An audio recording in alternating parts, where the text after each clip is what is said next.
A zip code is one of the leading predictors of someone's financial success. So if they come from a zip code of poverty, Mm. likely poverty is in their future. If they come from a rich neighborhood, they're probably going to do well off.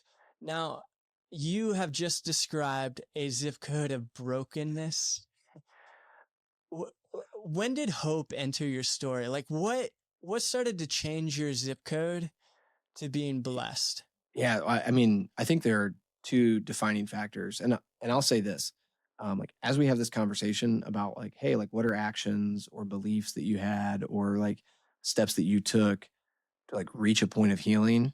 I think it's really important to like sidebar two things, and like one is like it's like the grace of God in my life, right? So I think a lot of these things that I've been through personally and the place where I am today, like is just a testament to like what God can do in somebody's life.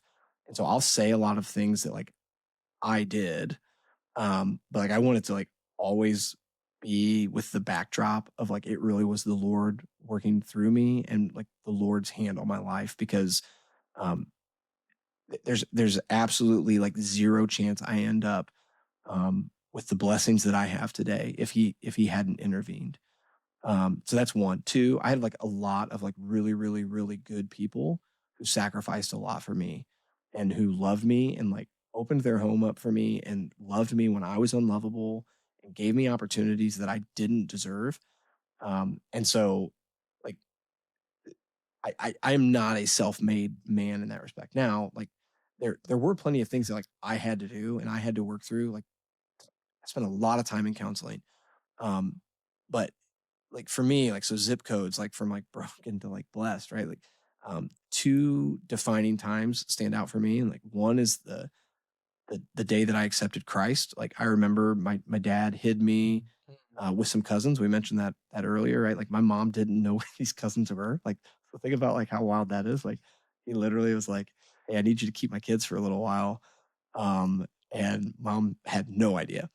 But they shared the gospel with me. They walked me through Romans Road, Mm. and like I always tell people, like I was a hellion growing up. Like got into a lot of trouble. I mean, I didn't have great supervision between my mom being at work or being drunk and my dad always being on the construction site. I mean, I lived in Fort Wayne, and my dad would check in on me like at lunchtime, and otherwise, like I was free to like run the streets.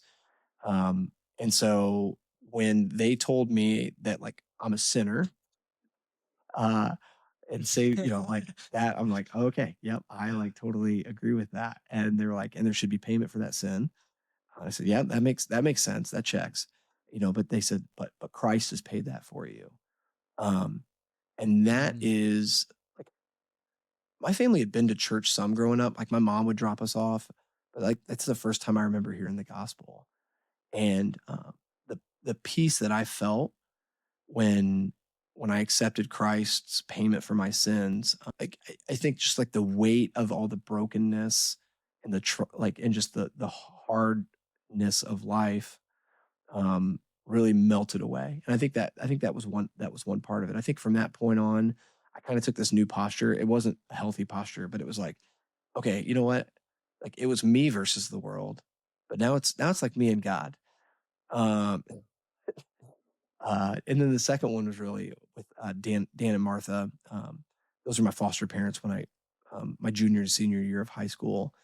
And I won't belabor the point, but um, we didn't get along my first year. I was pretty hard headed and hard hearted, but they poured a lot into me. And I remember one afternoon them just sitting me down and telling me how much they loved me and how much leadership capability that they saw in me. And they offered to be my forever family if I wanted that.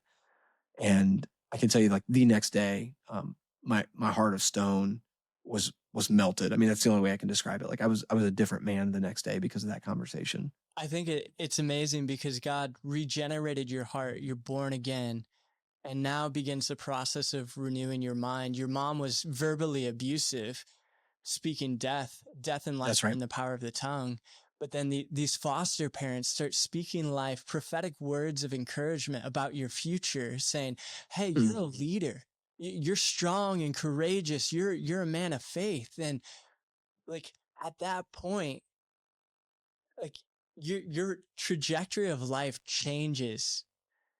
Like not in a moment, but like the Yeah. path. I don't think I don't necessarily expect that to be for everybody, but for me, it was like in a moment, man. I'm telling you, like the next day, it's really unexplainable. Which is why sometimes, like when I'm asked to share my story, and people say like, "Hey, like we would love for you to be an encouragement to other people who are going through what you did." I'm just like, man, like it's hard sometimes because I just had like a couple of like really really defining moments. Now one, I think everybody has the opportunity to accept Christ and should, right? Like again, like zero chance I am where I am today without him. But I just was blessed enough to have people continuously pour into me. And that's just the grace of God. And so it's hard for me Yeah. again. Like I think a lot about like what words of wisdom would I share? Like and it's hard when it's just like God was in control of this thing, man. But we talk about hope, right? And like and what I would say is like if you've been through brokenness, like there is hope. Like God can redeem even like the worst circumstances. Like my I had like one good thing going for me, right? And that was like my education. Otherwise, like I was bitter, I was hard hearted. Like I was smoking weed on a bus stop, like in the 8th grade. I was drinking my parents' alcohol, right? I hated my mother. You know, struggled with pornography. I had access to pornography at an early age, right? Like my life was off the rails, man. Um, and it's like, but it didn't happen overnight, right? But I'm living in the joy that God offers us.